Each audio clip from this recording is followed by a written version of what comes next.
Hello guys, welcome to MU my opinion and Manjummel boys. ఒక ముక్కలో ఈ మూవీ ఎలా ఉందంటే 200 crores అనేది చాలా తక్కువ బై ఈ మూవీకి అయితే.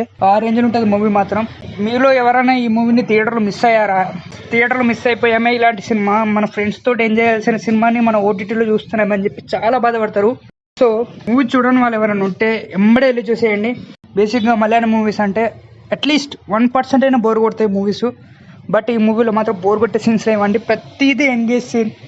నెక్స్ట్ ఏమవుతుంది అని చెప్పి మన హార్ట్ బీట్ని హోల్డ్ చేస్తుంది. అలా ఉంటుంది ఈ మూవీ అయితే. చాలా రియలిస్టిక్గా, చాలా న్యాచురల్ అంటే న్యాచురల్గా ఉంది మూవీ అయితే.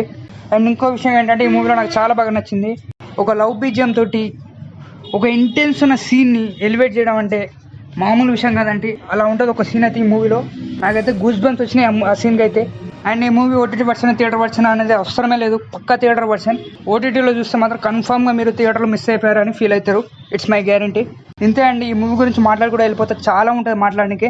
ఓటీటీలో వచ్చాక క్లియర్గా మాట్లాడుకుందాం ప్రతి సీన్, ప్రతి షాట్ గురించి. ఇప్పటికైతే ఈ మూవీ మీద నా ఒపీనియన్ వచ్చేసి ఇది. మీలో ఎవరైనా ఈ మూవీ చూస్తుంటే ఈ మూవీ ఎలా అనిపించిందో కింద కామెంట్ చేయండి. అలాగే ఈ వీడియో నచ్చితే లైక్ చేయండి. ఇలాంటి మరిన్ని అప్డేట్స్ మిస్ కావాలని కూడా మా ఛానల్ ఉంటే సబ్స్క్రైబ్ చేసుకోండి. Stay tune to Mu for more updates. Thanks for watching.